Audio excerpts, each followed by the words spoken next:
Welcome back to my YouTube channel.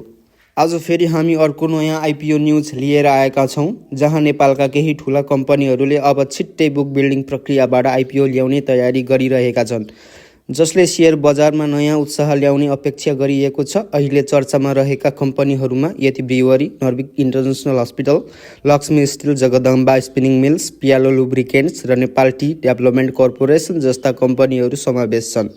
यी सबै कम्पनीहरू आफ्नो क्षेत्रमै स्थापित र चिनिएका नामहरू हुन् र अब सर्वसाधारणलाई सेयर दिने तयारीमा छन्।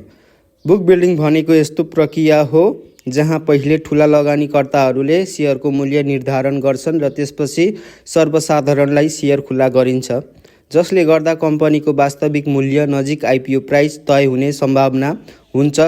साधारण भाषामा बुझ्दा यो आइपिओ अलि फरक हुन्छ, किनकि यसमा प्राइस रेन्ज हुन्छ र अन्तिम मूल्य माग अनुसार तय हुन्छ। यसले लगानीकर्तालाई पनि राम्रो अवसर दिन सक्छ तर जोखिम पनि त्यत्तिकै हुन्छ।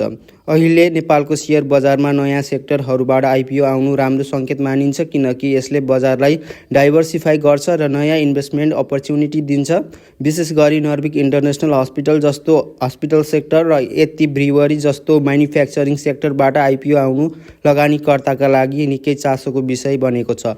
त्यस्तै लक्ष्मी स्टिल र जगदम्बा स्पिनिङ मिल्स जस्ता उद्योगहरूले पनि आइपिओ ल्याउँदा प्रोडक्सन सेक्टरमा लगानी गर्ने मौका पाइन्छ। यस्ता कम्पनीहरू लङ टर्ममा राम्रो हुन सक्छन्, तर आइपिओ भर्ने अघि कम्पनीको financial condition, EPS, book value जस्ता कुराहरू हेर्ने अत्यन्त जरुरी हुन्छ। अहिले धेरै मानिसहरूले आइपिओ भन्नासाथ आँखा बन्द गरेर एप्लाई गर्ने गर्छन्, तर बुक बिल्डिङ आइपिओमा सोचेर लगानी गर्नुपर्छ, किनकि प्राइस अलि महँगो पनि हुन सक्छ। त्यसैले सबैलाई मेरो सानो सुझाव के हो भने आइपिओ आउँदा हाइपमा नआएर जानकारी लिएर मात्र लगानी गर्नुहोस्।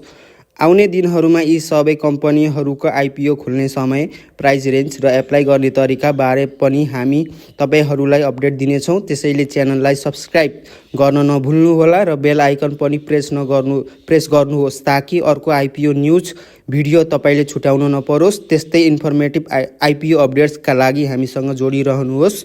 धन्यवाद।